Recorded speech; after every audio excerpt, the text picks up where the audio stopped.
Madam, good afternoon, madam. Indra madam. Indra madam.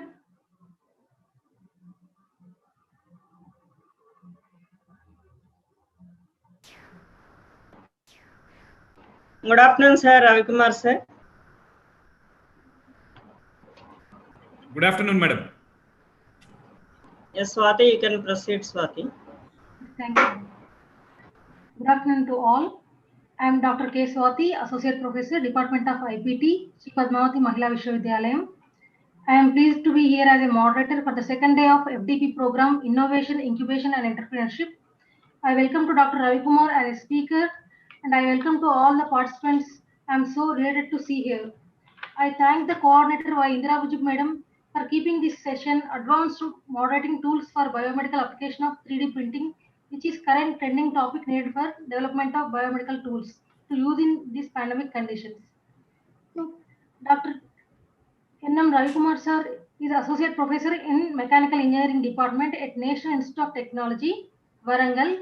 He obtained BTech degree in Mechanical Engineering from JNTU, Kakinada in 2000, Master's Engineering in Computer Integral Manufacturing from PSG College of Technology, Coimbatore in 2002.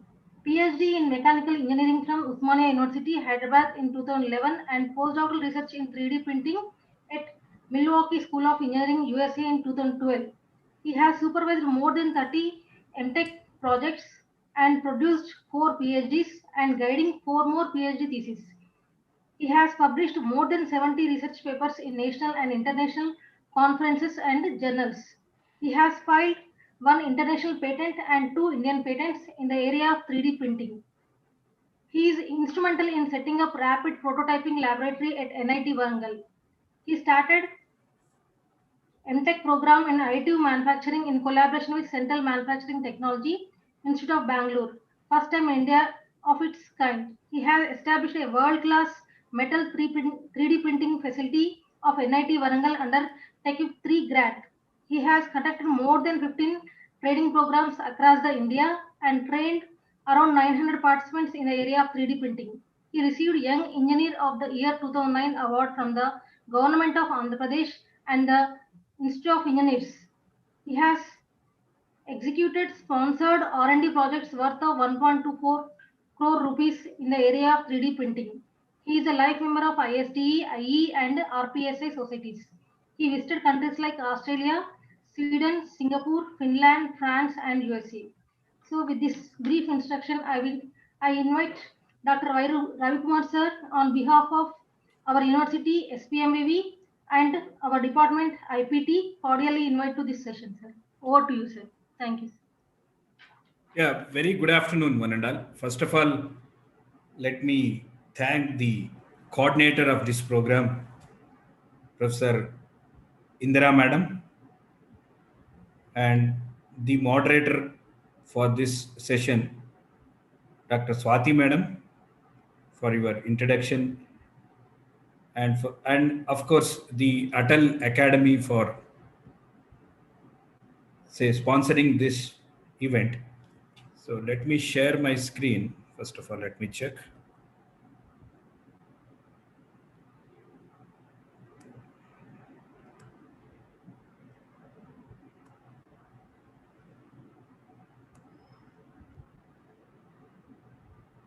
Is my screen is visible, madam? Yes, sir. Let me go to this.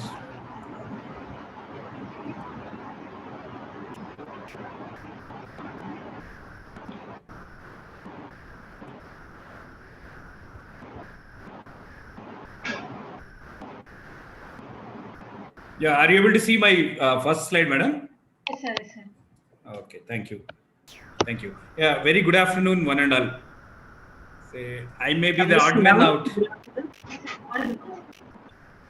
So I may be the odd man out in the speakers list. But let me. No, sir. No. It's not like that. It's not like that. This is entirely relevant to the theme. And whatever we selected under that field, you're the unique title. Okay. It's not like that. Yeah, you can proceed. Yeah. Yeah. Let me check whether I can make some sense in this forum. So my title presentation will be on advanced modeling tools for biomedical applications of 3D printing. So basically, 3D printing is a one technology. It is a recent buzzword in the fabrication or in the manufacturing area, or under industry 4.0. That is probably you may come across the fourth industrial revolution. So that is going to play a vital role. The 3D printing technology is going to play a vital role in the new revolution of the industrial revolution, so-called industry 4.0, otherwise fourth industrial revolution. So, and 3D printing, that too in biomedical applications. So 3D printing itself, otherwise called as additive manufacturing, we'll come to know that. So this 3D printing technology, otherwise called as additive manufacturing, so it is playing a vital role in the biomedical applications. So why it is so important? 3D printing is playing a vital role in the biomedical applications. That will come to know during this session, and my focus will be onto the advanced modeling tools. Basically, it consists of modeling tools and also the case studies. So means some surgical case studies which we have been performing in collaboration with the hospital people, in particular to surgeons. I'm going to present those case studies. So if you see my agenda of to this presentation, let us quickly see the introduction to 3D printing technology. So let us quickly see the 3D, what is 3D printing technology, so and the fundamentals of 3D printing technology, and how this 3D printing technology is getting connected with the medical community. So it is none other than the medical image data processing, say, is going to play a vital role if you want to establish 3D printing application in medicine. So which we need to start taking the data from the patient, so that is in a digital format. So that is with the either it is a CT or a MRI scan data normally you come across. Again, thanks to the computers. So before computers and after computers, you have a tremendous improvement in medical diagnostic systems.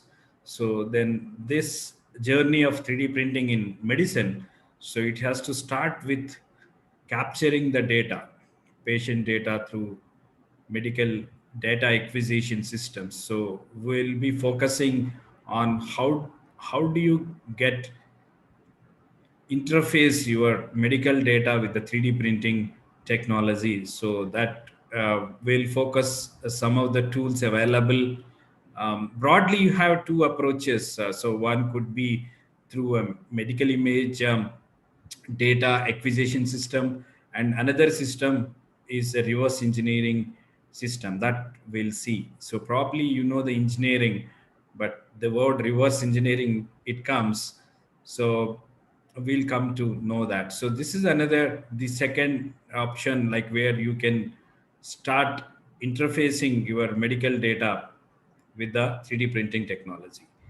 And once you interface this data, and we need to say convert this data into the 3D printer or the machine that it's going to build your anatomy, or it can be a skull, or it can be a femur bone, or it can be abdomen, or it can be any organ, or it can be any bone or any tissue that you are looking at. So then that is getting printed, or that is getting fabricated. So then your machine should understand your data. So it cannot directly say cannot read the medical images, the grayscale images, or the say basically a raw data sets that you have been collecting from the patient. So directly you cannot give it to the 3D printer machine. So then we need to say convert that data into machine understandable language, or the form. So that's what we'll be spending some time on, the 3D printing data formats. And up to this, so you will be talking about only the digital data. So far, we are not talking about anything related to the physical model or a physical anatomy.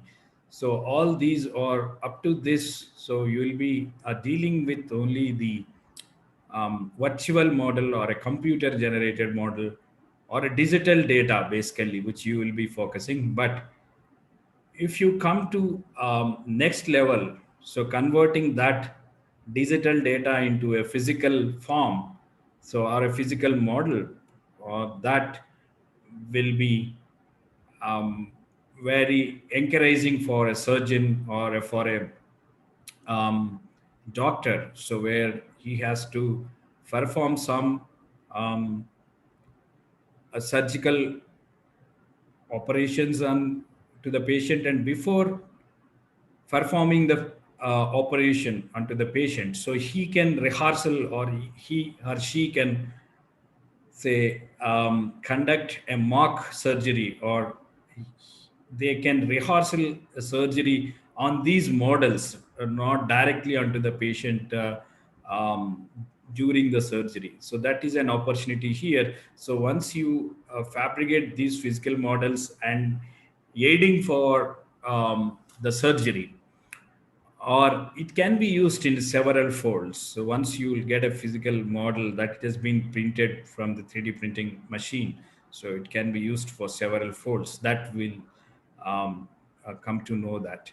And then how do you get say or develop a medical application? So then that also a generic procedure for developing a medical application using 3D printing technology. So that will spend some time. How do you develop a medical application?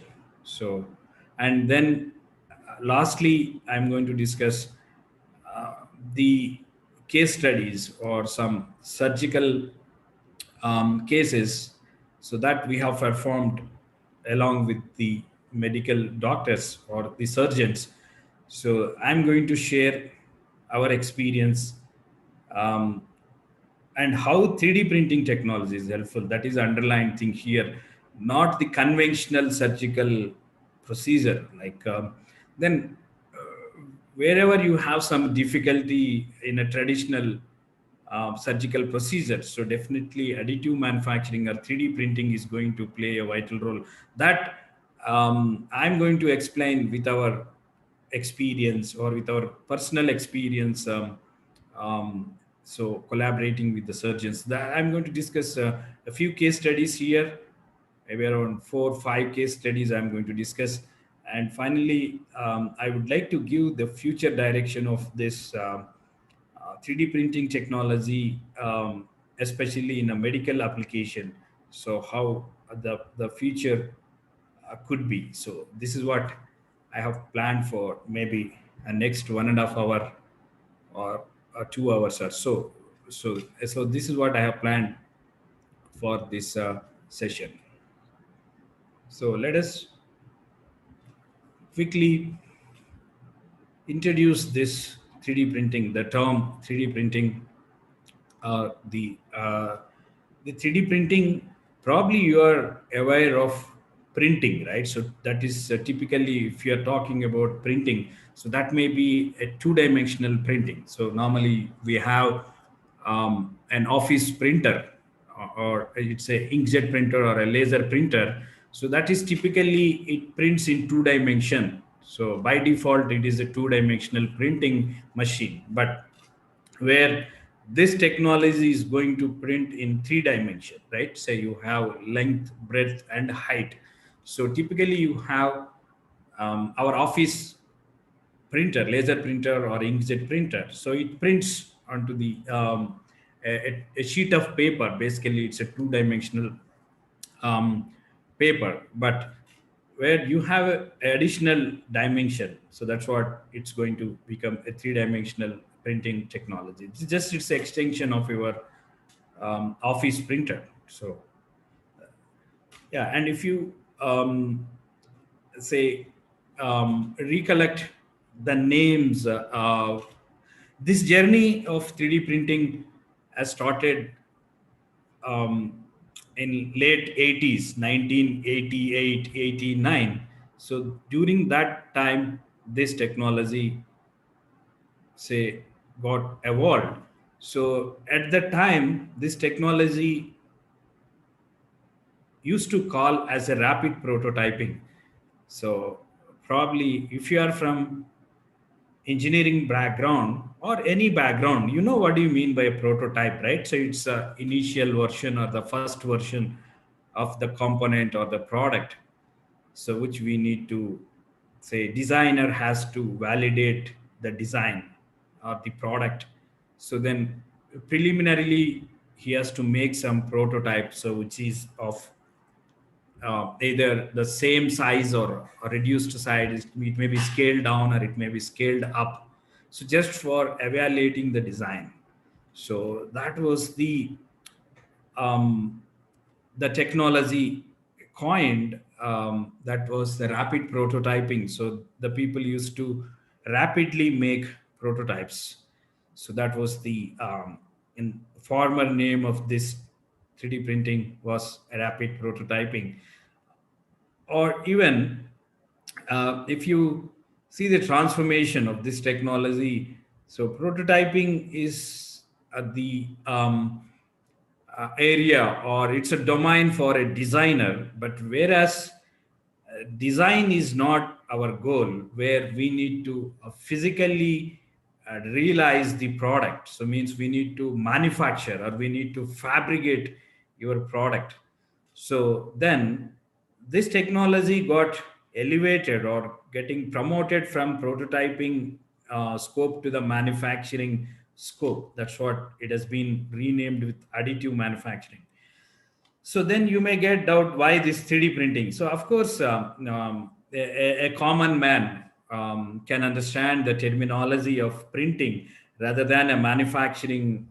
It's quite inclined towards an engineer or especially a mechanical engineer who deals with the production and the manufacturing activities. But a 3D printing terminology, it's a common terminology. So anybody can understand what is a 3D printing or what is a printing basically. So so you name this technology, maybe rapid prototyping, additive manufacturing, 3D printing. So it has been transformed. But what is the essence of this technology? So the essence of this technology, where we need to start with the digital data. Again, computers, the personal, the PC revolution, as we know that it has changed in all sectors, irrespective of manufacturing or engineering or non-engineering or whatever, or medical. So the computers has changed a lot. Our lives becomes very simple, right? So or the same thing which you come across, if you take a typical product like a car or aircraft, or let it be any product that you come across. So then you may be using some tools, that is a CAD CAM tools. That is, probably you are from mechanical background or engineering background, you may be knowing what you mean by a computer aided design called CAD system. So or nowadays need not be mechanical engineers tool. So you have a Google SketchUp, or you have any artistry. So then any artist that he or she has to start with some idea. So probably you have some idea, innovative idea in your mind about your product. So then quickly, so you will be documenting it, or you will be Initially, you may be by using a freehand sketching, you will be representing, or you will be showing your idea in terms of drawings or in terms of models. So then what I'm trying to say here is your the start point of this technology has to come from a computer or a digital data is basically. So that digital data, normally you come across a CAD system or a solid modeling system, which you may be using some software or some tools that uh, you will be uh, making use of those tools. So whatever idea in your mind, so that you will be drawing it, and that you will be generating some sort of computer model, and further it is getting printed, or further it is getting fabricated, and further it is getting used for some application. So let it be car, let it be aircraft, or let it be a cell phone, or any product for that matter. So then we have to start with a kind of a CAD model data. Or if you come to medical space, so which you have a CT or a MRI scan data. If you take, these are the conjoined twins. So the conjoined twins, as we know that it's going to be a complex surgery. It's a very challenging surgery for a neurosurgeon, or any other surgeon that he or she is going to operate this kind of surgery. Is going to become very complex surgery. Say your conventional tools or your conventional medical practices, so may not give a clear picture about this case. What I'm trying to say, if this complexity, so the word complexity is going to play a vital role, whether it is a engineering product or a consumer product. Wherever you have a complexity in your product, let it be product, a car, or a aircraft, or any sort, or even a patient, or a human being, and human anatomy is also very complex. That too, if you have a conjoined twins, you have a common neurons, and you have a common, say, tissues, so that we need to separate it without damaging those, right? So that is a challenging job for a surgeon, so he is going to operate this kind of a surgery. So then how 3D printing is going to play a vital role here? So of course, you need to take a CT scan of, or MRI scan of this patient, and further, so that scan data is quickly fabricated, quickly manufactured, so by using these machines. So then you take these models, and sit with the surgeon, and let he or she can operate, so where they have to cut, where without damaging the living tissues much, and they have to operate it. So let them give an opportunity to work on these models. As such, this data is generated from the patient data himself or herself. So that is the basic idea of this technology, where either use in a medical space, or in reverse engineering. What do you mean by a reverse engineering? Why I'm focusing here? So my tools will be one tool. I'm going to talk about this is CT-MRI route, or the acquisition systems, or you have a reverse engineering applications, where you have already some physical object, so which your say designer or your sculptor has been sculpted this car body shape, for example. So then basically it is an artistry, but an artist has made this clay model or a foam model. So definitely it won't have any digital backup. So then you have some physical product which you are intended to generate a digital data, or you want to digitize that product. Let it be car, let it be a patient, let it be a human being, let it be a human anatomy, so whatever it is.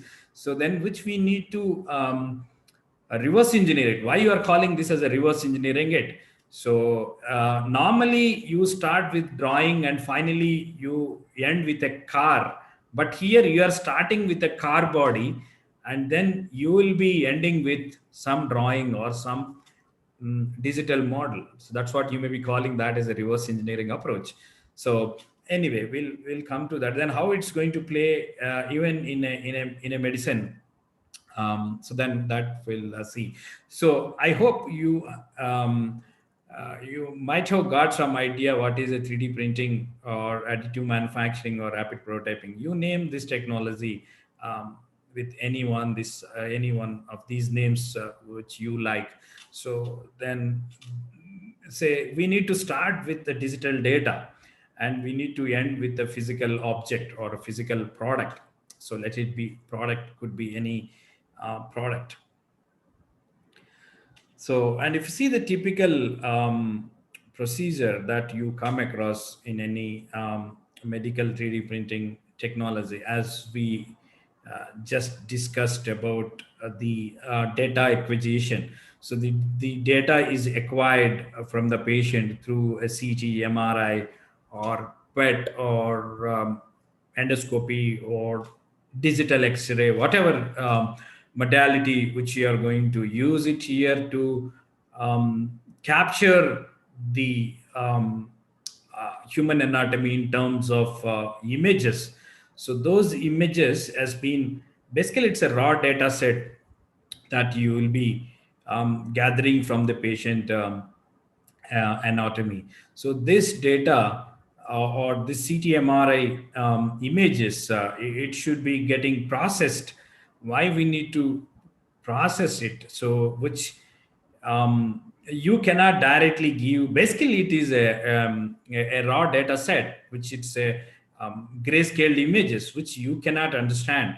But we need to give certain amount of life, or we need to say reconstruct these images and to form a solid or a three-dimensional computer generated model or a CAD model, basically.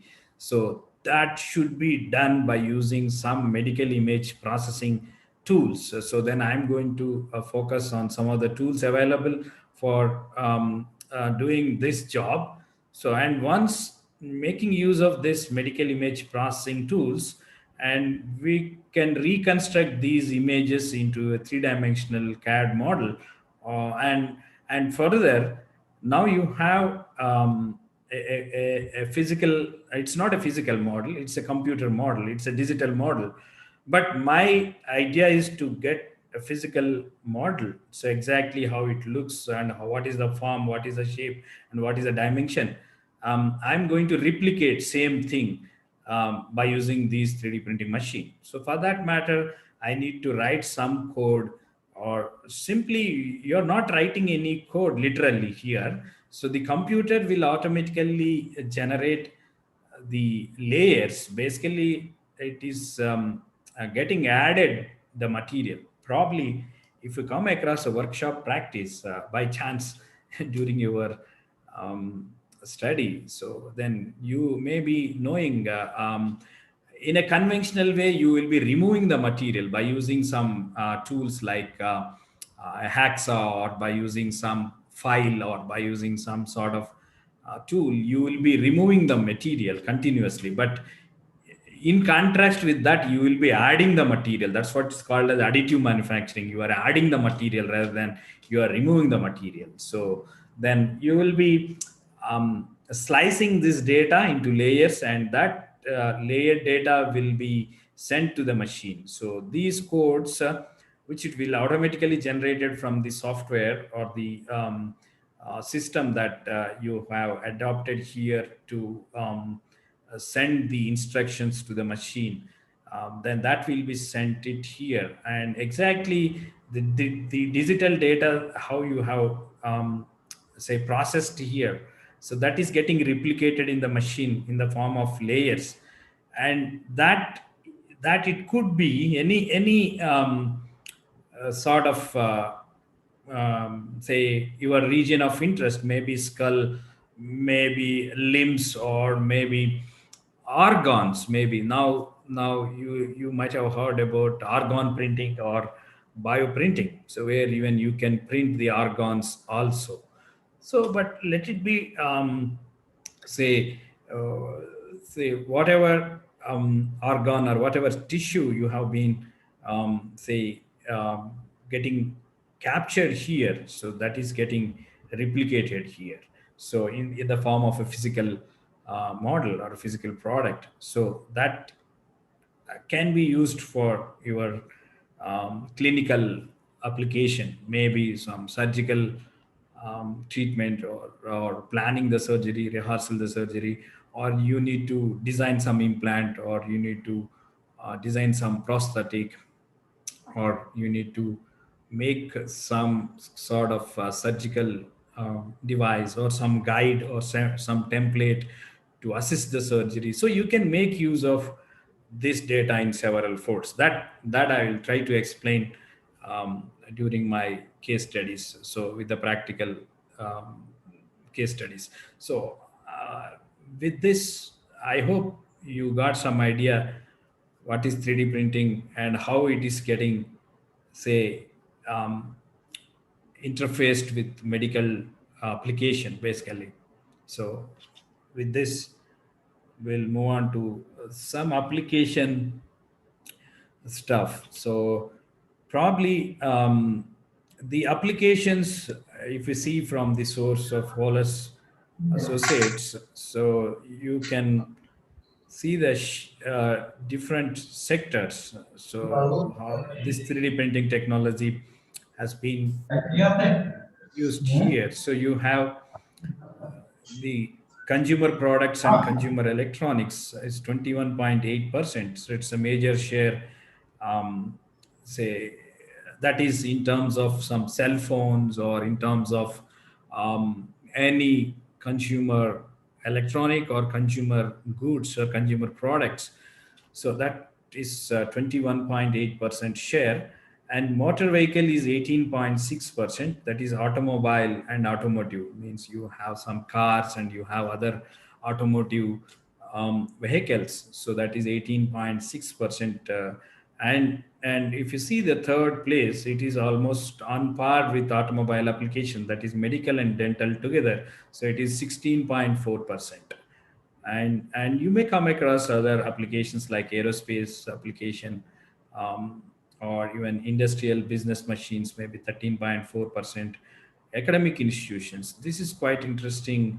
Like nowadays, this technology even can be used for teaching aid. So you have 3D printers, you can install in the classroom itself. You have a desktop 3D printers, which is of exactly the size of a office printer. So you have some all-in-one machine, or even you have an inkjet printer. It looks like it's very compact. In even people are using it for teaching aid.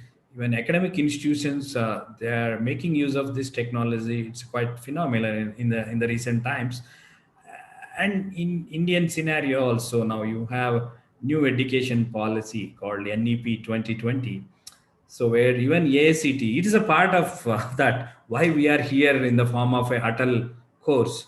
So that is, you know that you have totally 9 thrust areas. So one among is 3D printing technology. So where you can make use of this technology for the academic institutions in terms of a teaching aid, or in terms of research purpose, in terms of say some sort of models which you can prepare and you can show, demonstrate the concepts.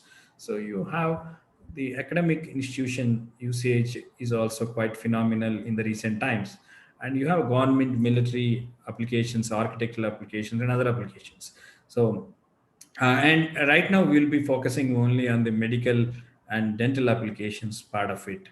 And if you try to place these applications onto a hype cycle or a Gartner cycle, so that is expectations versus time, and you have a different phases here, like you have a technology trigger, that or otherwise this is at the beginning of this technology, and you have other side you have the productivity say stage.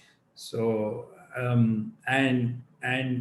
this is over the period of time, maybe say right now we are here, that is technology got triggered, but it will take now say some 20 years or 15 years to reach all these technologies maybe here to make it industrialized or to make it more productivity kind of a stage. So as we know that prototyping was the early application of this technology, as we have been talking about, and that prototyping application is almost touching to the productivity stage, and it has been followed by a non-critical aerospace applications and orthopedicians. So, and coming to the medical applications, the orthopedicians or the early users of this technology, um, and you have a jewelry as another application area where people are using this technology in the jewelry applications or home or domestic applications, and dental applications. It's the most expected or most it is at the peak of this let's say a curve, and that is the dental application. And you have critical aerospace applications, architectural applications, sports. So you name any sector, your 3D printing, even in pharma, so where you have these applications everywhere. So you have food printers are coming up now. You can print the food. Basically you can print the clothes, which you can see some of the applications are clothing applications, and some of the applications are food printing applications. And this technology is also extended for printing the houses in the construction industry. So basically, the basic three essential essentials, or roti, kapda, or makan. So you have all three applications. Not only all three, like you have other applications also. Like right from the highest application, if you talk about a jet engine, which it has been used in aircraft, and even it can be and food printing or construction industry, or you can print your clothes, or you can print your shoes. You can print a lot of home needs also.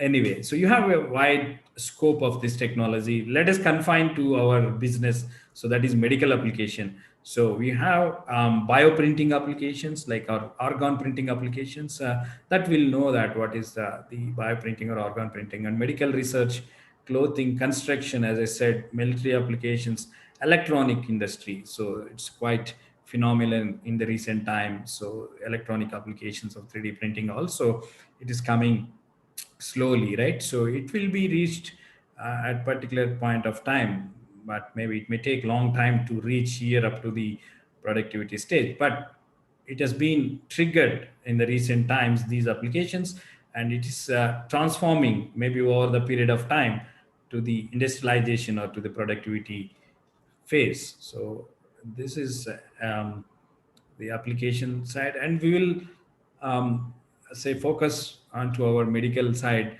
So the medical image data processing tools, let us focus first on that. Why? Because your medical 3D printing journey has to be started with collecting the images from the patient. And if you see the medical imaging scenario, again, before the computers, after the computers, right? So before the computers, you have only the X-ray technology, where you used to get only single cross section at a time, and used to print it on an analogous film called an X-ray film. But it has to take long time to say, and it is getting exposed to the radiation. So like this sort, one cross section at a time you could able to take with the X-ray technology. And you have a lot of limitations of X-ray technology.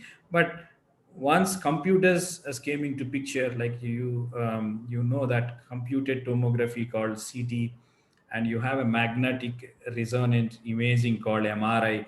So you, with the help of computers, so which you can capture these images in several cross sections at a time, maybe hundred thousands of cross sections can be captured, and it can be saved in the computer, and further it can be processed. So I think you may be knowing the basic difference between the CT and MRI. So probably if you are looking at your region of interest could be some hard tissues like bone, you will be advised to undergo a CT examination. But your region of interest or your tissue of interest is some soft tissues like brain or liver or lungs or any sort of soft tissues, then you may be advised to undergo an MRI scan. So it has to start with either a CT, MRI, or any sort of, say, the medical scanning modality, which it has been started, and you will be getting only the two-dimensional cross-sectional images. And further, we need to give the life to these black and white images. And say, for example, you take a COVID patient which has undergone some CT scan to know the score of the infection of the COVID infection. So then you may be advised to undergo a CT scan, and then your lungs are surrounded with the ribs, and you have the spine, and you have other soft tissues surrounded by that. And say your region of interest is only the lungs part, but you can get only the raw data set of the black and white images. But I need to segregate, or I need to threshold them. I need to region grow them as for my region of interest. Say my region of interest could be only the lungs part. So then I need to use certain tools, maybe some sort of thresholding number, or some sort of, basically the bone density or the tissue density you have. A soft tissue will have a different value, and a hard tissue will have a different value. So based on that, you may be segregating your data as for your region of interest, or the tissue of interest, or the organ of interest. And your image processing tools will enable you to segregate or to segment that data as for your region of interest. So once you have done that, so what I'm trying to say, you will be starting from the raw data sets to an useful, say, organ or a tissue, or the region of interest which you are looking at. So then at this particular point of time, you may be interested with the lungs, but another point of time, you want to study the ribs portion or spine portion. So then which you can have separated these, and then you create some masks and create it and save it in the computer, and further you can make use of them. So, and then this data, how you can make use of this data once you process them. So as I said, like, you will be taking it into a CAD system, that is computer aided design system. So, or vice versa, maybe from CT data to CAD, or CAD to CT.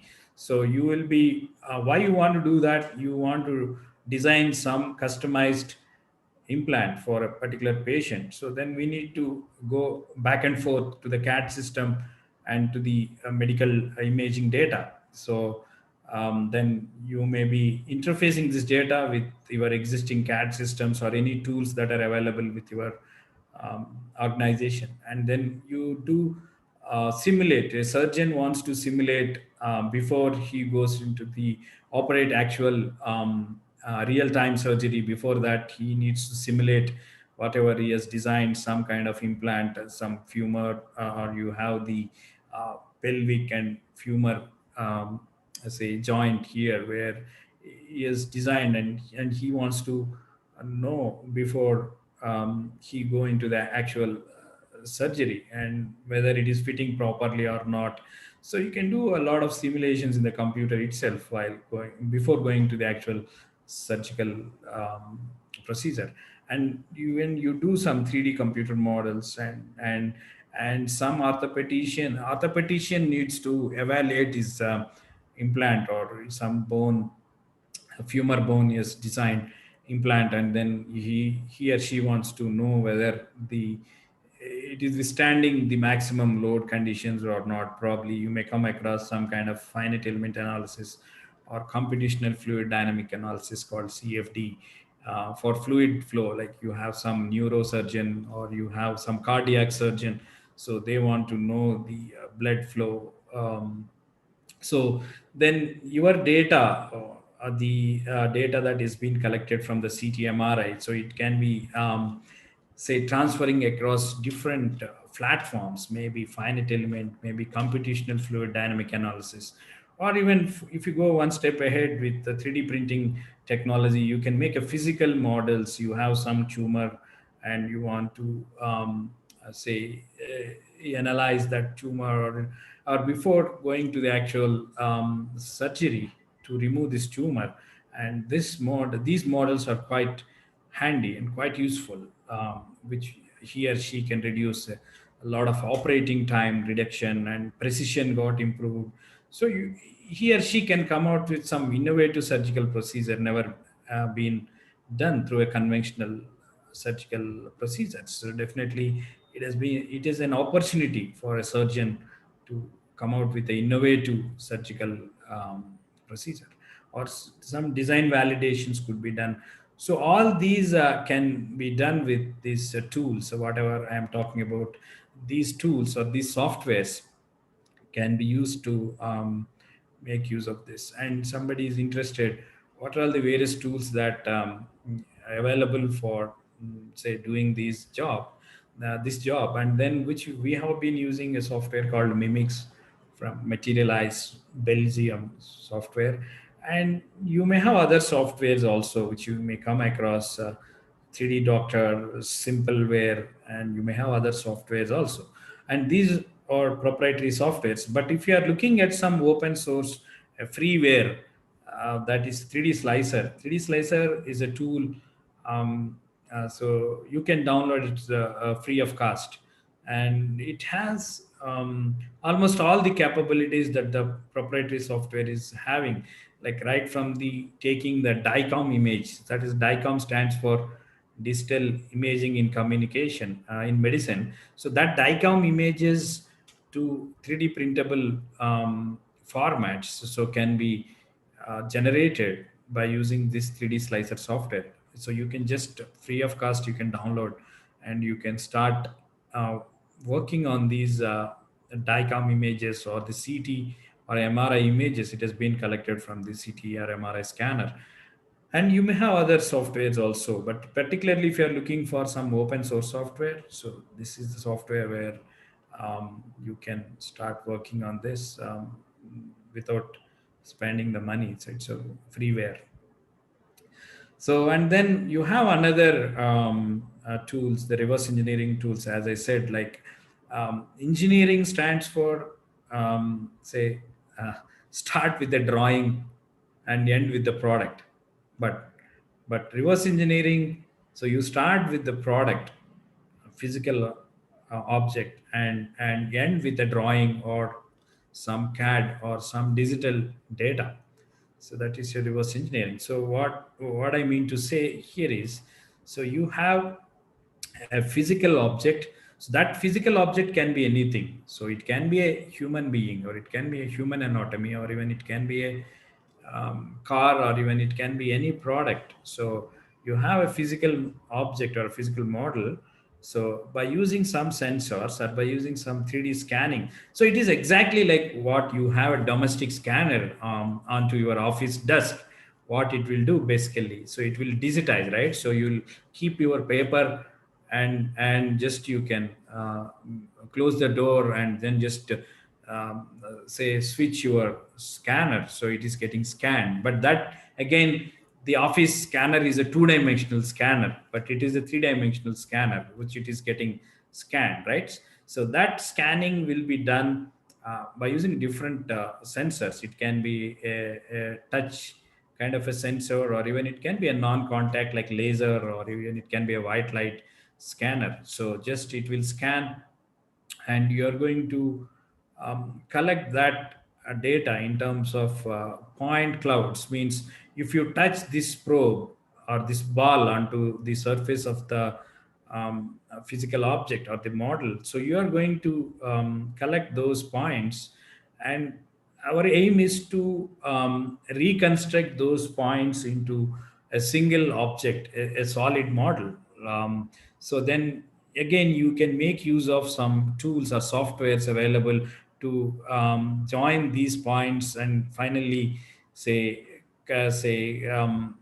converting into a surface or into a solid model, a computer model. And further, it is getting used for either computer aided analysis like or CAM, that is computer aided machining. Means you want to do a machining, or you want to 3D print it, or you want to do some finite element analysis on this, then you can do that. So once you get the digital data, which it has been started with the physical object, and which it is getting the digital data. Normally in engineering, you start with the digital data, and you end with the physical model or physical product, but you will be doing in a reverse way. So that's only the difference here. Yeah, this is what I'm talking about. You may have a different sensors. It can be a physical touch sensor, or even it can be a laser sensor, or even it can be a CCD camera. So you can capture these images by using simultaneously different cameras. So these cameras will capture the images, and even it can be a CT scanner. So you may get doubt, what is the difference between this is also doing scanning and this is also doing scanning, right? Yes, you are correct. So this scanning will be done only the outer surface, but this scanning will be done the inner, um, the interior stuff. You have some brain or the skull, and that internal data you're going to get through a CT scanner. But here you're going to get the outer surface. That's only the difference. So you may have these scanners, and if somebody is interested, you may have a different reverse engineering scanners based on your size of the object. So your size of the object may be 0.01 meters to 30 meters. So then you can make use of different devices or different scanners, so which it will work with the different principles. I'm not going to explain about the principles, but what I'm trying to say, so what is the size of your object, and what is the nature of your object, whether it is a reflective material, non-reflective material, and accordingly you can select your scanner.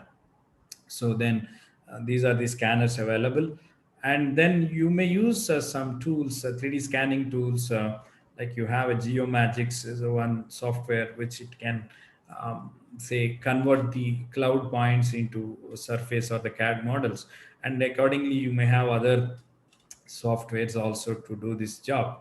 So, and let us focus, say you have a medical CT scanner and you have a 3D scanner. So then you might have used according to your situation, like you want to study the outer surface, like you have some orthopedician, or you have some artificial limbs, you want to say make some customized prosthetic. Then we need to scan the outer surface of the limb. But a neurosurgeon wants to know the inside the brain, is there any problem, then you may be advised to undergo an MRI scanner, an MRI scan, right? So let it be whether it is a MRI scan, a scanner, or CT scanner, or a 3D scanner, but the ultimately you have to convert that data into a 3D printer recognizable format, right? So but I don't think so it may be relevant here, but anyway, I will try to say give you the workflow of any typical 3D printing design process and the tools. So we need to start with the capturing the data. So let it be either a medical field like a CT MRI or a scanner, or even it can be a 3D CAD software. So that we need to start with your either a CAD design software or a 3D model capture or reverse engineering. That's what it will come under. Other name is a capturing, 3D model capturing, or reverse engineering, or CAD design, maybe the another route. And we need to make a mesh files. That is, the typical 3D printer can understand only the triangular mesh format, and you come to either this route or this route, and you may use a different softwares for making these models, and then you may use other tools to repair these meshes. Why you want to repair the mesh means you have some bad triangles, or while processing data you have some errors, and we need to repair them. So then you may use some open source softwares also available among this, and some proprietary softwares also available. So you can according to your convenience, you can adopt any one of these tools. And finally, we need to slice this model. Means, as I already said, or even through my previous videos you might have observed, so your data is getting sliced into layers, and it is getting fabricated as for that sliced, or the codes or the instructions. So you have certain softwares to do that job. So once you have done that slicing and generating the code, and it will be sent to the machine, and in the machine you are going to fabricate that. So what I'm trying to say here is, your 3D printer can understand any one of these file formats. So STL stands for stereolithography tesslated language, called STL. So STL file is a kind of a triangular mesh. And if you come across a finite element analysis, like you may understand what is an element, but here the element could be a triangle. Always it's a triangular element. And you may have other formats like .obj, and you may have other formats like .amf and .3mf. Then certain machines can understand only a certain formats, but all the machines can understand the STL format. All the 3D printers can recognize the STL file format. But unfortunately, STL file doesn't support color, it doesn't support texture, it doesn't support material, it doesn't support any file security. But still, you may get doubt why it is not supporting all these attributes, but still why STL file is predominantly used, or a de facto standard in this 3D printing. But it's a simpler format. A triangle is the simplest form of all any polyhedra. Polyhedra will start with a triangle with the three sides. So that may be the reason. But it is not the ideal representation. But you may have other file formats, like if you are looking the color. Why? Because why you want to represent the colors? The 3D printers can print in different colors, different materials, different textures. Then your file format is not representing that attributes, but it is meaningless, right? So for that matter, you may convert this into other forms like OBJ. It will support color and high precision printing and material files, or even recently ASTM has standardized this as the AMF file format, and Microsoft has come out with .3mf, that is three-dimensional manufacturing format, or additive manufacturing file format. So like that you have. But STL doesn't support any color, any texture, any material. But these two files will support all these attributes.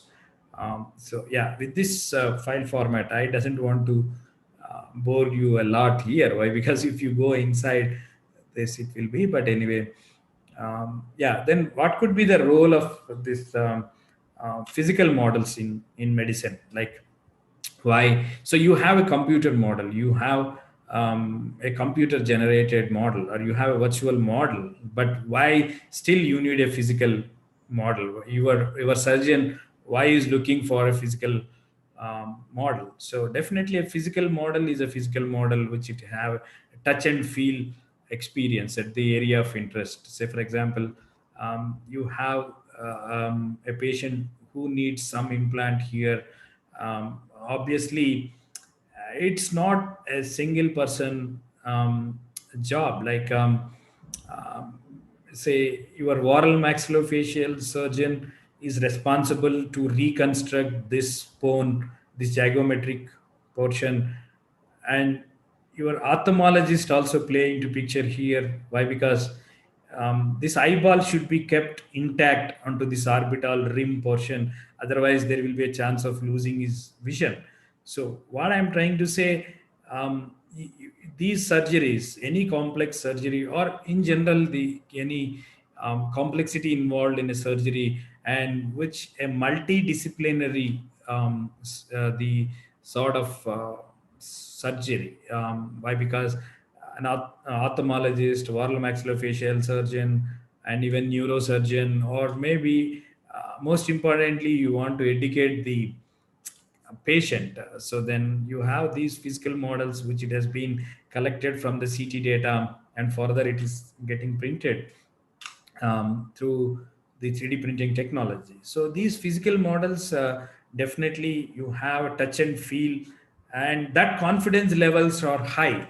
The surgeon, so you forget about the 3D printing technology, but conventionally, what they used to do, 3D printing technology is relatively new. So it may be, say, 30-year or 25, 29, 30-year-old technology. But before 3D printing technology, what they used to do? So they used to do only rely on the X-ray images or any diagnostic data that they have been captured, and they used to manage with that. But you have an opportunity here to have a physical models, so you can communicate. The surgical team can communicate effectively, and you can educate the patient very well, and it will also suggest or it will what you call, it will assist the surgeon for diagnostic planning and surgical planning. So before he or she goes to the operation theater, so what sort of devices or what sort of surgical instruments they have to carry, or where they need to cut and where they need to say, all that sort of planning and all that sort of um, things can be done. Why? Because it has been collected from the patient data. So that is the unique advantage, and they can do a rehearsal of the surgeries on these models, and they can simulate it, and they can come out with the best surgical procedure ever before. um, yeah, that is another opportunity for a surgeon to come out with an innovative surgical procedure. It has been not done previously. And even it can be, say, you can create a customized prosthetic. Say you have some um, artificial limbs or artificial ear or nose, like where we need to design, fabricate a prosthetics for that requirement, and where you can customize, means that nose or that leg is meant for that person, which you can customize. Why? Because otherwise you have a standard sized limbs, or you have a standard sized prosthetics, but that may not work properly, that may not fit properly to a particular person, but which your customization is going to play a vital role with the 3D printing technology.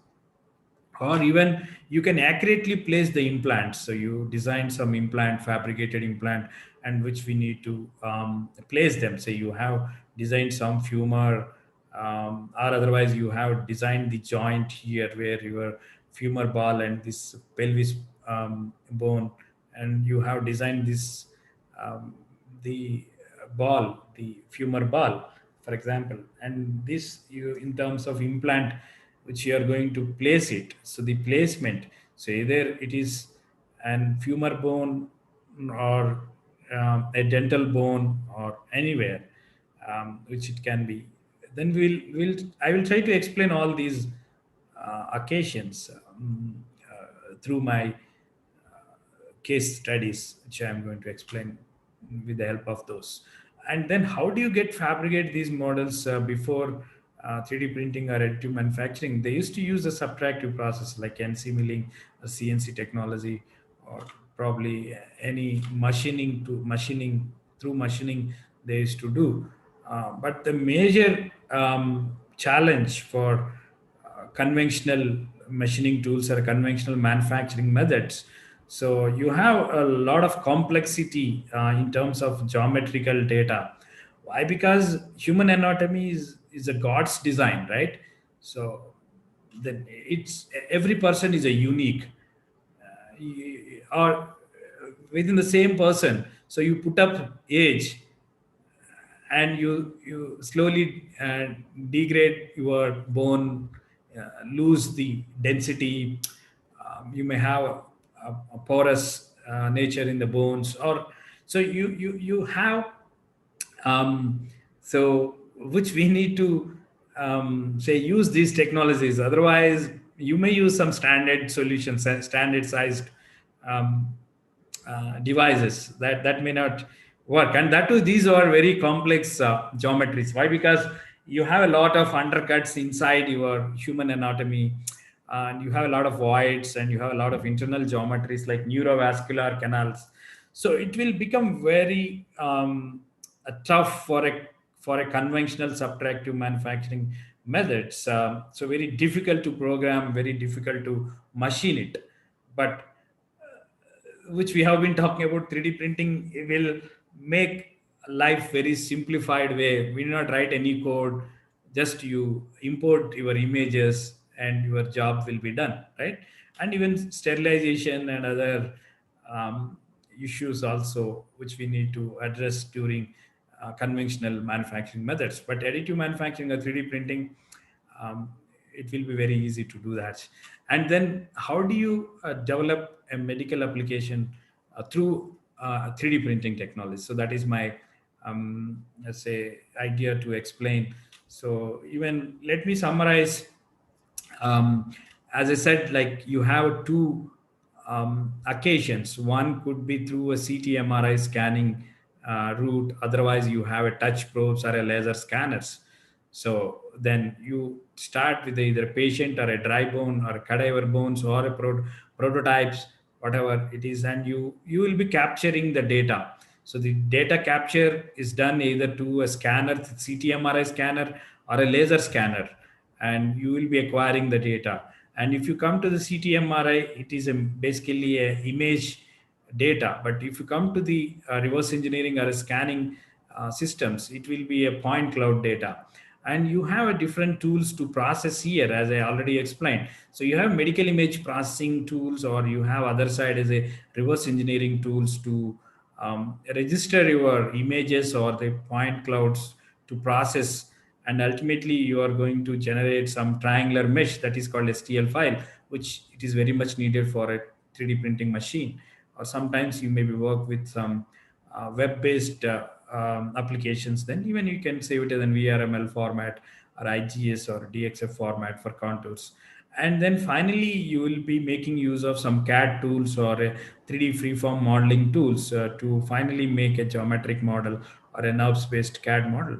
And once you perform these operations, and finally your biomodel is ready, or your surgical aid tools, how do you look that models means the application, how do you make use of uh, the data that has been captured from the patient, maybe just for the aid for teach the surgical aid or the planning the surgery, or biomodels, or for implantation you are trying to use, or tissue engineering scaffolds you want to make use of it, or some surgical planning simulation finite element analysis, or we need to design some medical device based on this data, the patient data. So that is also can be done. So you have several folds, the application that you see once you build a physical model that has been captured from the uh, patient anatomy. So anyway, I have already explained about the scanner, how it will work. But basically, we need to get an STL file. So where do you come across these scanning outer surfaces? Like you have some dentistry, then you will be taking some impression from the mouth.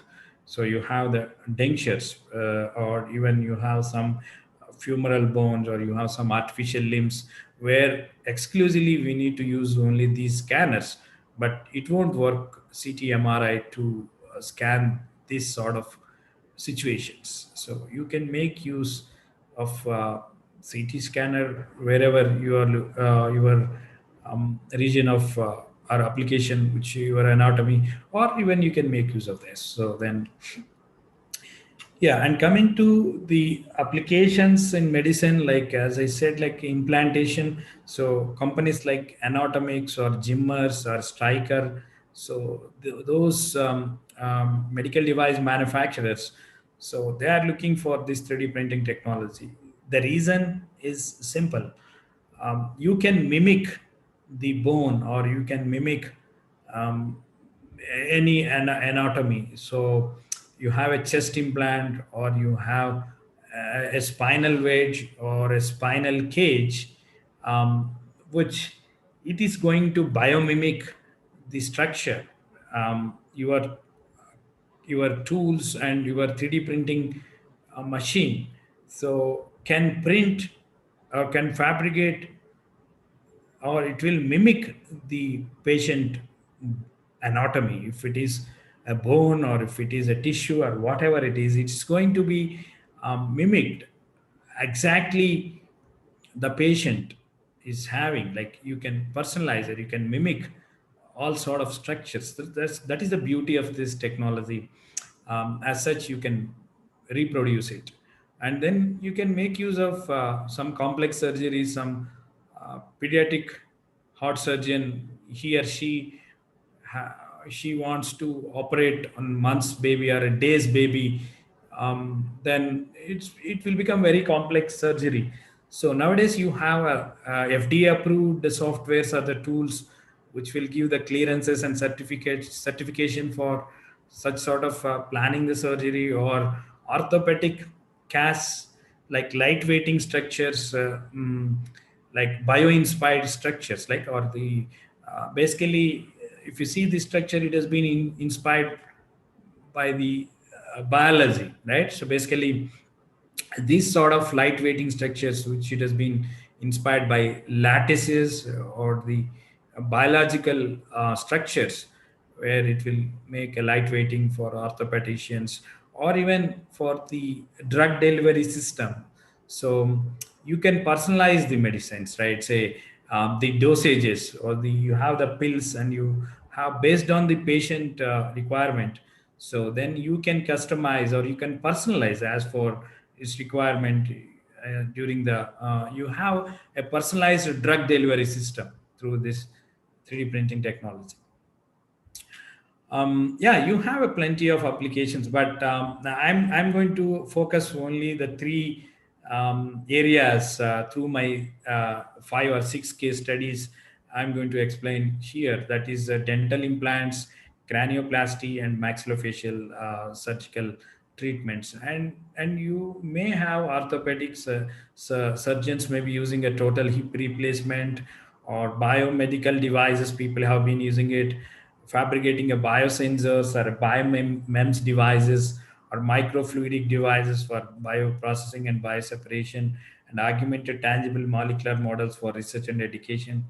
You have plenty of applications in medicine, is 3D printing applications. So let us focus on to the real-time case studies that we have performed along with the our team of surgeons. So this is a cranioplasty implant, the cranial implant. So we have modeled and analyzed for a accident patient who needs an customized implant here at the skull region, or at the cranial region, the cranial bone. So which you can see, these images are taken from the software called Mimics, and you can make use of any software, such sort of medical image processing software, to design an implant which you are going to say fix here. So that implant can be designed, and the challenge here is we need to um, retain the cross section or the thickness. If you see, this thickness of the skull is not uniform across the bone, and which we need to um, mimic this portion exactly as such, uh, how a native um, the the skull bone looks like. So we need to take a lot of measurements, and we need to design an implant which it will exactly fit here. So if your implant is not fitting properly, then there will be a chance of the cerebrospinal fluid. So there is a body fluid, so that the brain will be, say, supplying to the spine. There is a cerebrospinal fluid, so that fluid, if you are not done your implant properly, the fitment is not done properly, and there will be a chance of leakage of that fluid, the body fluid. So then which your medical image processing tools plus 3D printing technology will enable you to design and fabricate these implants and checking the fitment before going to the actual surgery. And even for that, we have developed our own algorithm to reconstruct these surfaces. So if it is a asymmetric defect or asymmetric fracture, if it is a symmetric fracture, you can make use of mirroring plane, and you can copy the survive to the defect side, and we can do that way. But your deformation is beyond the midline deformation, and sometimes which we need to develop our own algorithms to do this job.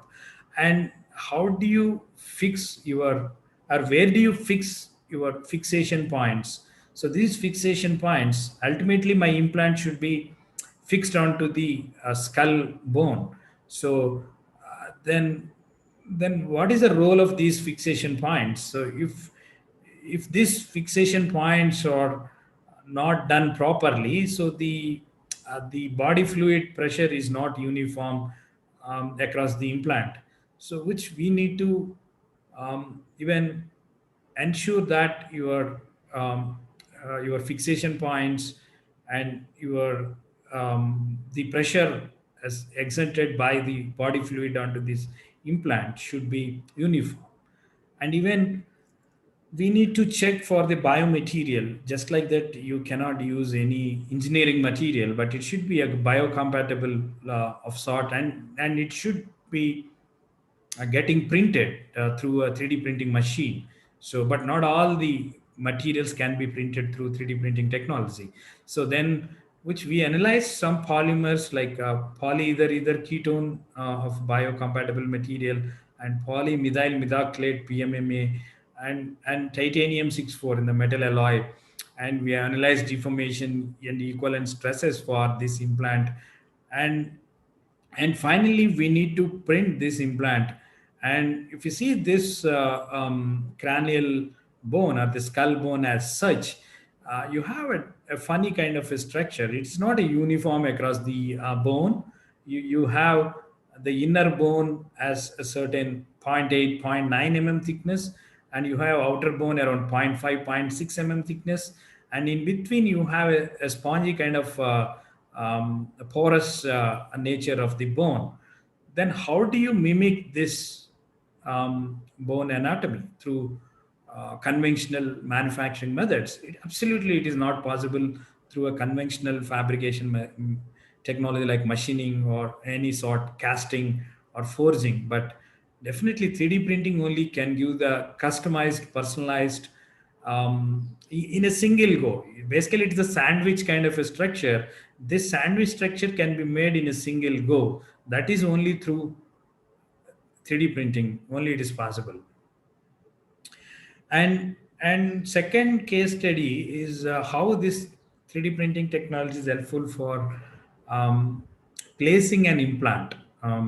Say, how do you get placed an implant? So for a dental implantologist or a dental surgeon. So if you see, uh, he needs two implants at the onto the lower jaw side and at the different molar positions. And the biggest challenge through a conventional procedures, so they will take an impression from the mouth. So they will take an impression from the mouth by using some plaster of Paris kind of a material to get it, say, impression. But the impression never give the nerve information or this inferior alveolar nerve or a root canal information. It never gives. Why? Because the impression technique will give the only the outer surface, but dentist want to know about the nerve position. Otherwise, erroneously you may drill a hole, so over depth, and he may damage this nerve. And under depth, so the implant may not be fixed properly. So that is the challenge that conventional impression technique, once a dentist will come across these kind of implantation. But 3D printing with this medical image processing tools, so you can start taking a CT data instead of an impression that has been taken from the mouth. And further, it can be processed through that medical image processing softwares and making a model, and then which you can know about the nerve information through these models, and let him or her do a rehearsal onto these models rather than experimenting onto the patient during surgery. But they can have an opportunity here. So what could be the drill size, the depth and the diameter and the orientation, all that can be done onto this models which it has been collected from the patient data. So based on that, so directly he or she can go to the operation theater, and directly they can use those tools or that size drill bits, and which they have already done that stuff onto the model of the patient that has been say collected previously and that has been fabricated, and that confidence levels and that customization. So rather than using a standard sized implants available in the market and fixing it, but you can have a customized solution here. So that is the unique advantage of 3D printing. And the next case study is a mandibular distraction osteogenesis. So this is a reconstructive kind of a surgery. So probably you may come across a oral maxillofacial surgeon. So where the mandibular portion is the lower jaw, mandible is the lower jaw, and maxilla is the upper jaw. And they use a device called a distractor. So they do an osteogenesis procedure here by using this distractor. They will it will guide the bone growth basically. So they will cut and leave the bone. So bone will be having its natural growth. It depends on age, sex, and other factors. So slowly that bone will be grown by with the help of this distractor, and that bone guide the bone growth will be guided through this device. So basically, how 3D printing helpful here to design a to devise a distractor here, and to that is that to a patient specific requirement. So based on his her or his condition. Say for example, if you see this girl, 8-year girl, and which you can notice an abnormal growth of this what you call the lower jaw, the bone abnormal growth on the this side, but this side is relatively okay, which we can see an asymmetricity. And because of that abnormal growth of the bone, even she could not open her normal opening of the mouth. It is say 6 to 6.5 centimeters, but she could not do it, and which we can see the different orientation, the deformity. So the basic idea here is to reconstruct that bone So how do you make use of this technology? So then again, we need to start with the CT data, and further it has been reconstructed in the software, and which it can be further. So I'm talking about this kind of a surgical treatment called as a distraction osteogenesis procedure, like where they will cut the bone and they will leave the bone, and the bone will be grown, and this distractor will be guiding rather than it will be by making use of this distractor. So you have a screw kind of a distractor, and which it will be slowly stretching and twisting if needed, like based on the patient condition, and which your distractor will be performing that job, and it will be guiding the growth of the bone, and which you have seen the previous image, and this is the CT data, and then from the CT data it has been reconstructed, and by using 3D printing technology, these models in polymer based, just is for planning the surgery, that's what it has been printed in a polymer based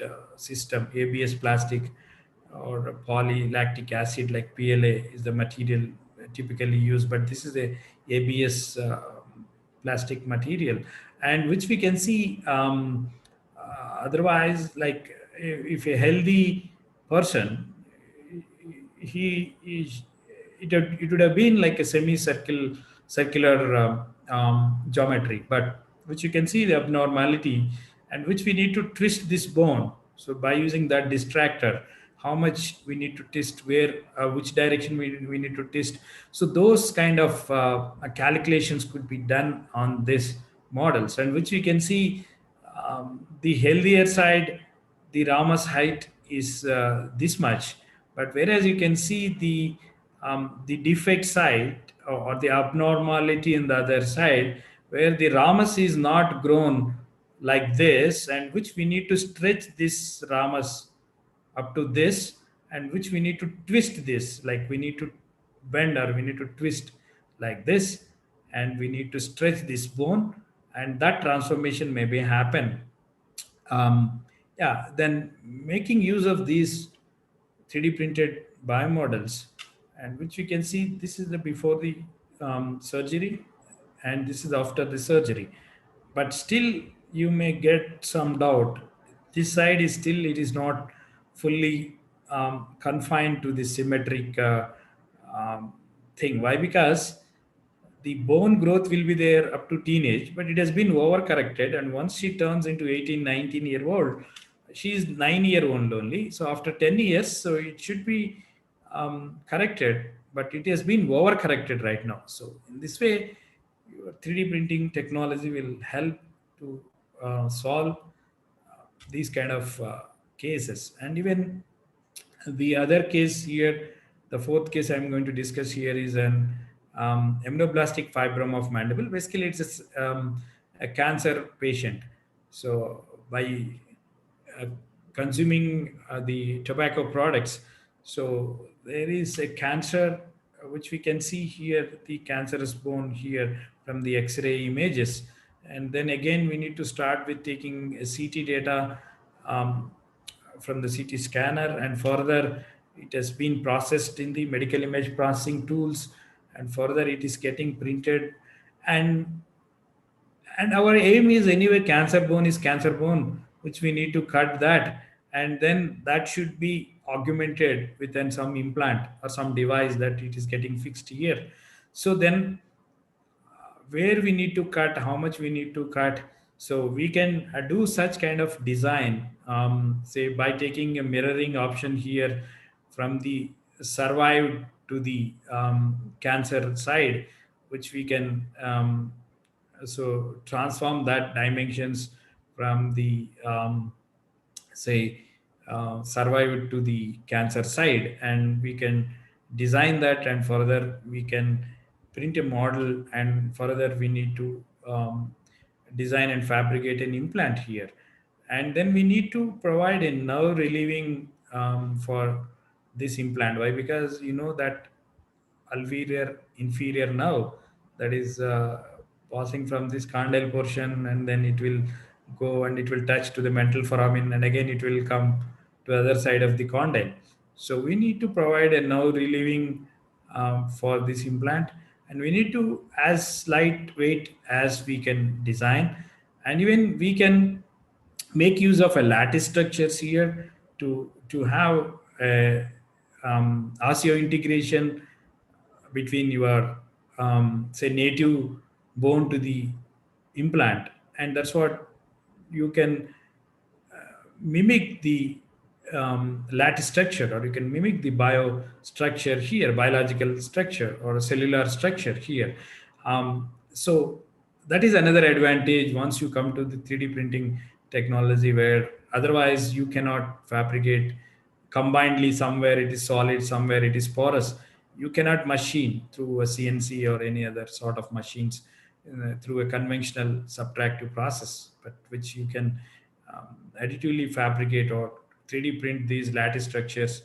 So in a single go, along with the other structure, and this is what where you can make use of this technology, right? And then it can be fixed inside the patient mouth as an implant. And I'm going to discuss here the other case study. The fifth case study is a TMJ ancolysis, that is temporomandibular joint ancolysis. So if you ask any oral maxillofacial surgeon, the most critical part of the surgeries they come across, it's going to be the TMJ ancolysis or the TMJ reconstructive surgery. So what do you mean by that? You know, the joint from the lower jaw to the upper jaw, you have a joint here. So that joint, this patient, by birth, she had a fusion of that joint. Luckily, one side, but other side is healthier. But one side, it got fissed. So if you are not, this joint is not free from the fusion, she could not open her mouth, right? So you have that joint is free from that fusion, and then only she can easily, or she can open her mouth normal opening 6 to 6.5 centimeters, and normal articulation, normal biting, normal chewing, normal opening is possible. But by birth she had that problem, it got fused. So what I'm trying to say here is, so you have this portion, but by birth she had that fusion of this bone, but this joint got fused totally. But luckily other side is okay. So that the God has given a hint to say copy the other side joint dimensions, form and everything from other side to this side. But why this surgery is so complex, you have other nerve system exactly at this joint. I'm talking about this joint, this TMJ joint. You have a lot of nerve system here. So he or she can operate carefully here. And the most critical parts here, which it will become a joint here, is the three parts here. One is a zygomatic arch from the maxilla, that is upper jaw side, and from a lower jaw side, the mandible side, you have a condyle, and this condyle will go and sit inside this fusa, means it will create a disc, or it will create a joint here, which anybody can easily articulate only because of this joint, and the other two joints of TMJ other side, and this, and which freely you can articulate your jaws. Yeah, this is what I'm talking about, which you can see the CT images, and further reconstructing, this got fused. So, and it would have been like this, the free from fusion, but you have, it has become an integral part. By birth she had such a fusion, and which we need to say reconstruct this joint. Yeah, and making use of the survived side, and copying, capturing that dimensions, form and everything from the survived side to the defect side, and then this the design. And initially we printed onto a polymer-based 3D printer. Just we want to know the form and the shape and the dimension, how it is coming, and we have filed a patent here. And thing here is like which we can the FUSA component also, which it is getting copied from the survived side to the defect side, and this is what it looks like. This is the design, and this is the 3D printed model, and finally, so this FUSA component, and this is zygomatic arch, and this is condyle portion, and this is what um, this is printed in titanium 64 is the biocompatible material, and of course this is titanium 64, and which in order to eliminate metal to metal contact friction, and it has been made with polymer, all are biocompatible materials, and which is certified by FDA, and this is what it's going to be, and this is getting printed this from the CT scan, and this we have designed indigenously and then printed, and this is what it's getting fixed during the surgery. So by making use of the guides, the templates, we have designed a template for assisting the surgeon to make a holes to fix this implant onto the patient skull bone on the from the maxilla side and from the mandible side, which it should be fixed here and which it should be getting fixed here. So this is the what where we need to, and this is during the surgery, and of course this is what I'm talking about, the design. We designed a template for assisting for the fixation of that implants, the screws onto this skull, onto the skull side, and which you can see this is during the surgery, and for the past 20 years she has been like this, so she never opened her mouth for the past 20 years, and once this fusion got released, and now you can see she could able to open her full mouth, full opening 4 centimeters she has attained, and whatever we have designed fabricated, now it got fixed during the surgery onto the maxilla side and the upper jaw side and the lower jaw side, and this is what, and she's doing great now. So after 20 years, so she had a better societal life, so she could now able to full opening of the mouth, normal biting, normal chewing action, so everything she has attained. So after 21 years she has been struggling like that, and she has attained now the normal condition.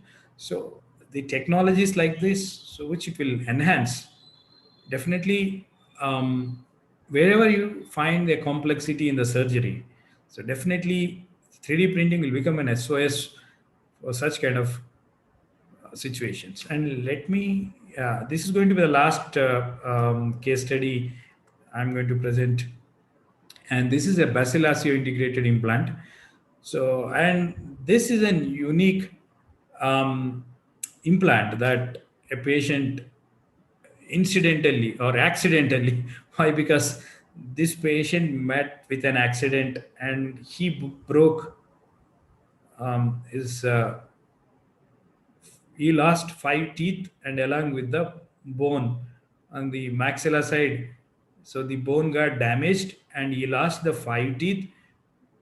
He met with an accident, and which we need to provide a now relieving again on the upper jaw side, and which we can notice this is an asymmetric fracture. It is not a symmetric fracture. We don't know, this is an accident, we don't know how can we expect to broke his thing in a symmetric manner. And more or less, if you have a support of the bone and you can make use of the standard implants that are available in the market, So you have the standard sized implants that are available in the market, but anyway it won't work for this case. Why? Because you don't have much support here to accommodate 4 screws or 4 or 5 implants, standard sized implants that are available in the market, which we indigenously developed an implant and which is of asymmetric in nature. Why? Because as for the patient fracture condition, fracture dimension and the form, we have designed an implant, and we have tested for the failure in a finite element analysis, and we have checked the fitment of this implant into the software. Like Thematic is another software from Materialize. We have used that tool to design this implant and further fitment of this implant into the patient data, that is um, the skull data, that's through the CT, which it has been. And then finally, we have printed initially with a polymer based um, printer, desktop printer. Just we want to see the form and the dimension and things like that, and which we can give this model to the surgeon and let him say perform some sort of planning and mark surgery under this model. And finally the 4 teeth has been fixed here, and this implant has been printed through metal 3D printing system. Titanium 64 is the material, and these are the supports in the machine that has been. And after removing the supports and after doing an autoclave sterilization process, and as for the FDA certifications and the regulations, and which finally we have arrived this implant, and this is fixed during the surgery. So which you can see, this implant got fixed, and this is what how it have a snug fit inside the patient mouth. So which you can see on top of it. This we have published in a rapid prototyping journal, one of the prestigious journals in 3D printing area. Yeah, which I'm talking about. We have an implant which is at the backside. There's a permanent implant, the lifetime implant, so which it has been fixed. On top of this, these 4, at least we could be able to provide 4 teeth rather than 5 teeth. So this is after fixing that say abutment and the ceramic tooths or the artificial tooths, and this it has been fitted like this. And this is the post surgery image through an x-ray, handheld x-rays taken in the surgery surgical operating room. So this is the thing where it has been. And we can find several cases where you can conventionally, it may be very difficult to solve these kind of problems or surgical procedures, like you have abnormal growth of the tumor in the mouth, or you have by birth some cleft cases, which you can find several cases, cleft cases or some head injuries. Uh, Wherever you have some difficulty or complexity in the surgery, conventional surgery you come across, definitely you can make use of this technology to solve the things. So then, so far we are talking about only the bone replacement or some prosthetic for some limbs, or some sort of basically the replacement of bone is predominantly done, or some sort of prosthetics is done. But what could be the future direction of this 3D printing in medicine? So definitely it's going to be an organ printing, so, or bioprinting. So what is going to be an organ printing or bioprinting is all about. So then, so far we are talking about the material is a man-made material or a synthetic material. So that is maybe derived from the so that may be derived from say from the engineering materials or the synthetic material or man-made material. But what could be the material once you talk about organ printing or bioprinting. So definitely it's not going to be a synthetic material, or it's not going to be the man-made material. So it's going to be the living cells of the own patient. So then they may take, if it is a heart which you are intended to print it, or which you are intended to repair it, then they may be taking a piece of heart, or a living cell. um, that is going to be the material. It's going getting printed, but how do you cultivate it? Basically, you may start with taking a cells, and then you will be cultivating those cells. Maybe you multiply the cells by using some incubators, and then you add some nutritions, proteins to that. And then you finally prepare such sort of natural material, which consists of the living cells that has been taken from the patient, and it is getting printed, or it is getting replaced, wherever you have some replacement of heart, or replacement of lungs, or replacement of kidneys, or whatever the complex or the most critical organs you are targeting at. So in other wise, so you can put it in a nutshell, what is going to be an organ printing or a bioprinting is all about. So they extract the cell from your own body, and that extracted cells has been multiplied, or that has been cultivated in an incubator, and then that multiplied tissues or the cells, and it will become, say, um, an organ, or organ, a part of your organ, or getting repaired or replaced. But you may get doubt whether is it compatible with the native um, organ. But what about the mechanical strength? What about the other functionalities that a typical native organ that is having in your body? So whether all these is having such kind of properties, mechanical properties, biological properties, rheological properties, or all that properties, it has been attained or not, then you may test it for by using some bioreactors, or by adopting some sort of testing here, and you can ensure that whether it is. But still, I do agree there will be several challenges. Can it be on par with the native organ? But that's a million dollar question.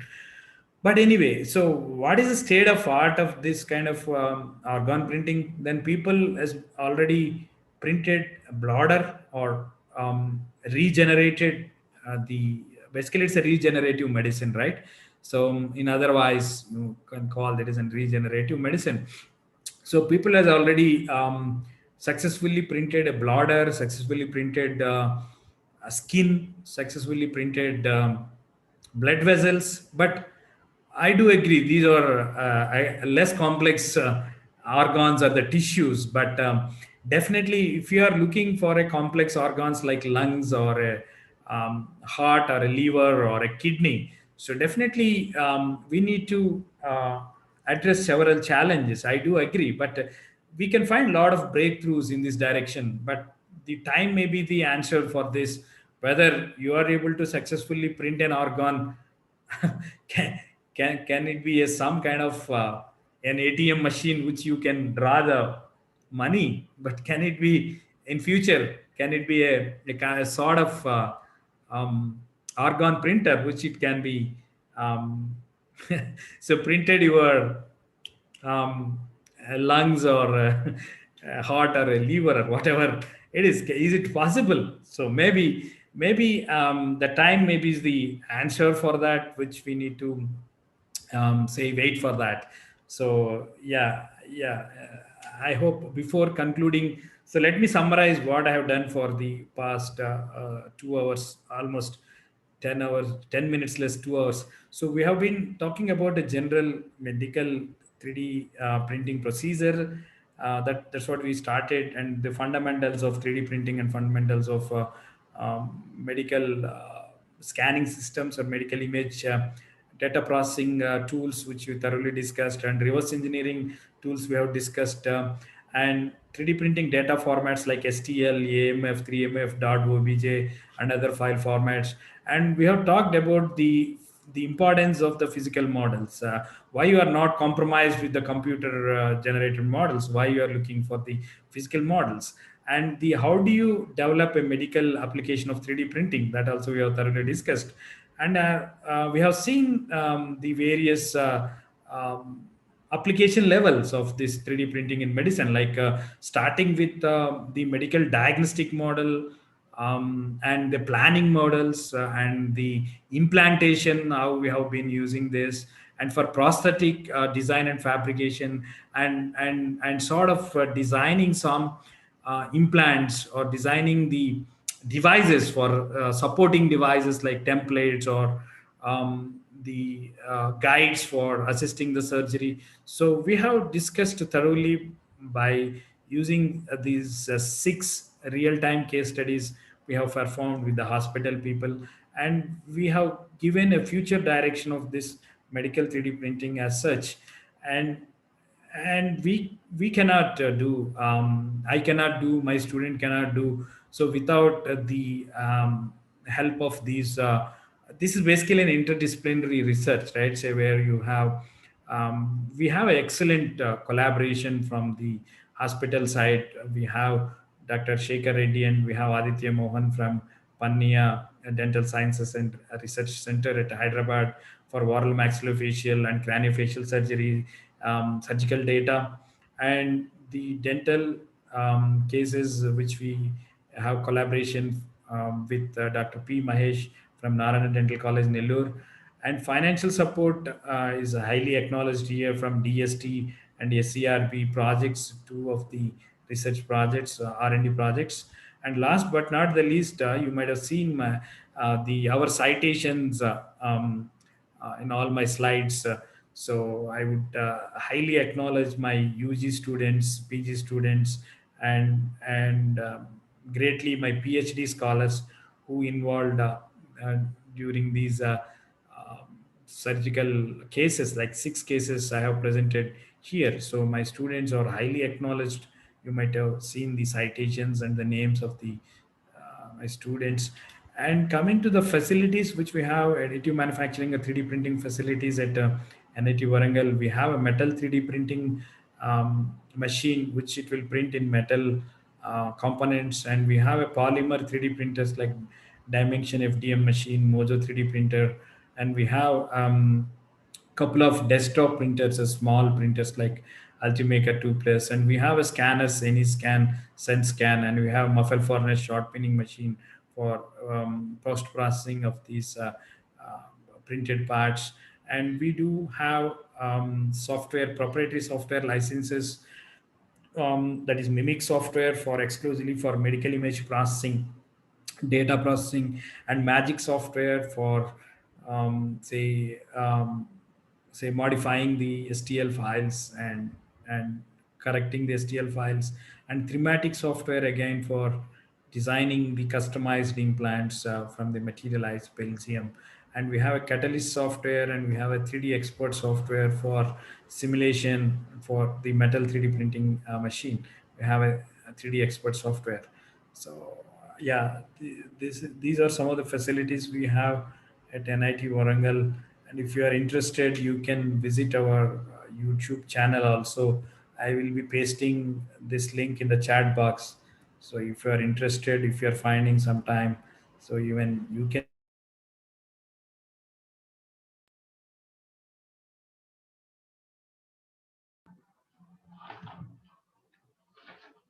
Thank you, sir. Sir, your session was excellent, sir. Actually, this is an extensive explanation, sir.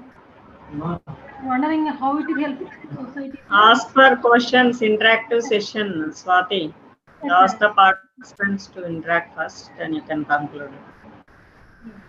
So, any questions from participants? Please ask, sir.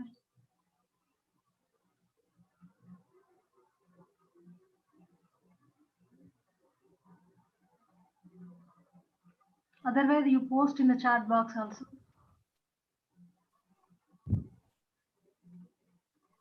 I think sir got disconnected, ma'am.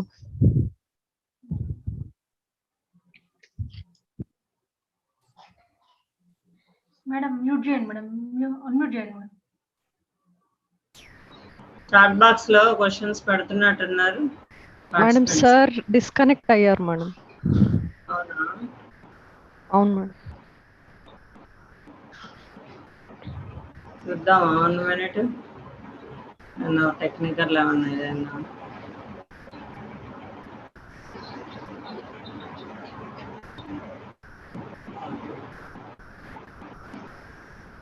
Then we can conclude.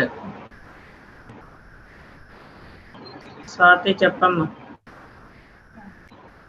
The session is, I think this session is very helpful to new upcomers which are very much interested in 3D printing. This is a wonderful session. Voice sudu kodde voice. Volume. So I am very much thankful to Dr. Ravikumar sir. So this session may be helpful to all the upcoming participants which are very much interested in new research like 3D printing and organ printing, and which are very much interested in research like that medical device, and it is also helpful to the academic purpose also, how we can use this 3D printing in academic purpose and how to implement this in national education policy. So this is a useful session, I think. So if any questions?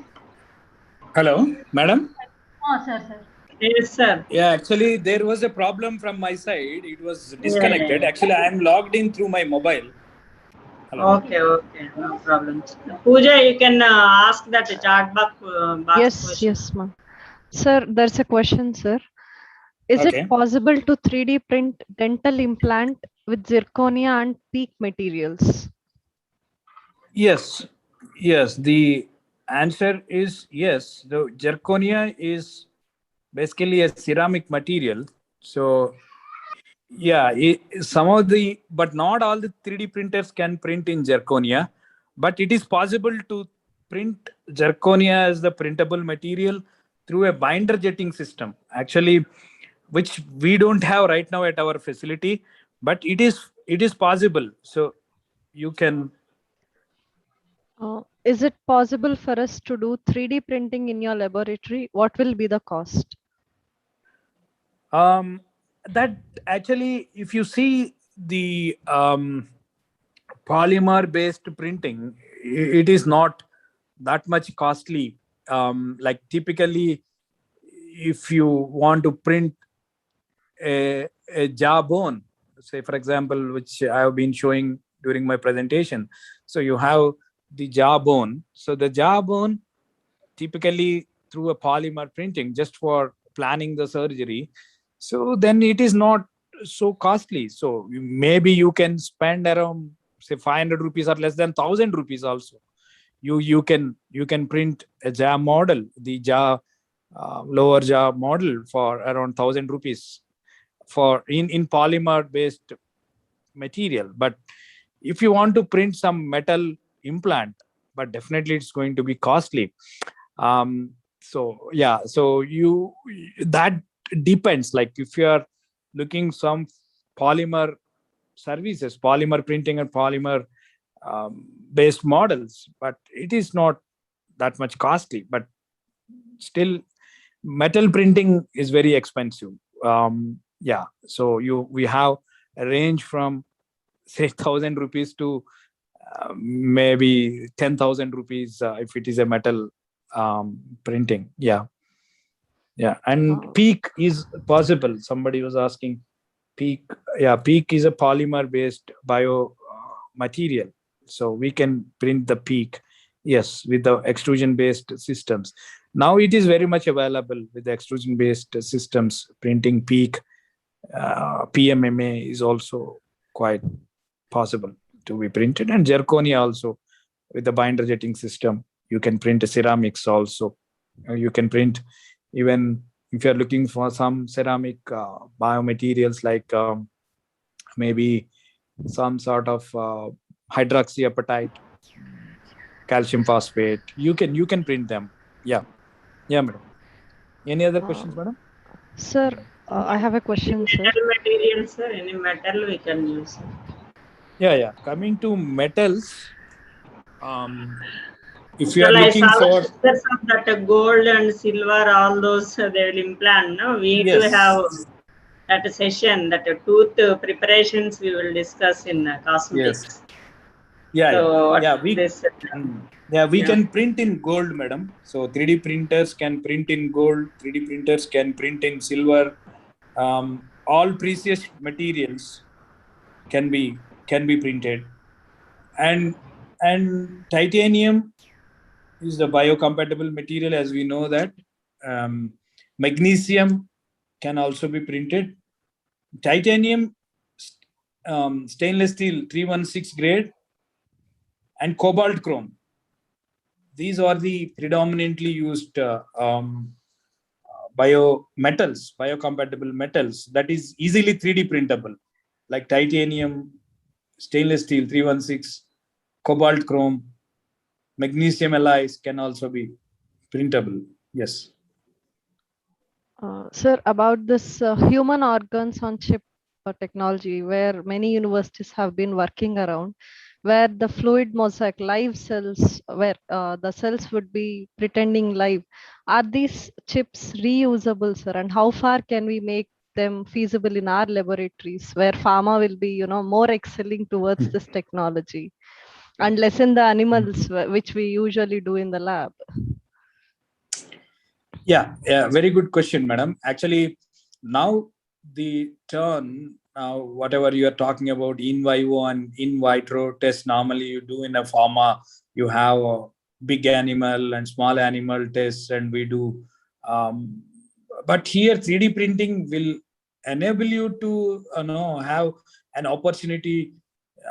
Even you can make use of this technology. Even in future, you can even avoid those, or we can eliminate those sort of tests. Normally you come across in vivo, in vitro, in animal sorts of tests. Even 3D printing is getting matured, but I'm a bit hesitant to say that at present we can eliminate all these conventional procedures, but definitely it will take some time to getting matured this technology to that level. Yeah.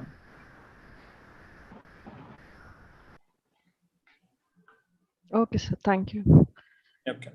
How can I access your lab facilities? It's asked by one of the persons, Jackson.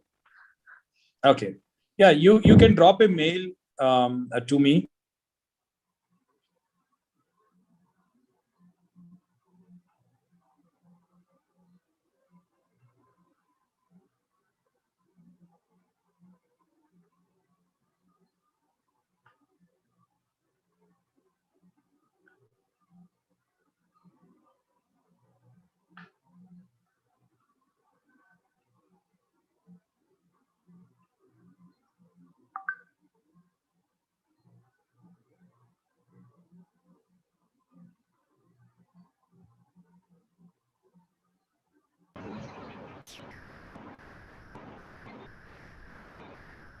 Yeah, madam, I have some network issue, it seems like.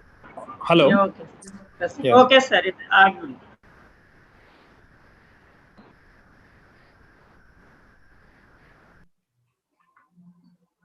Okay. So shall I conclude, madam?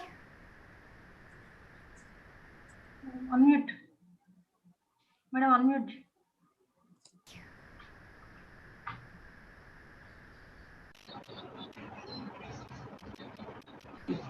Madam? Madam, Unmute undamma. Unmute చేశారు చూడు. మీరు okay, madam. Shall I conclude? Yes, you can.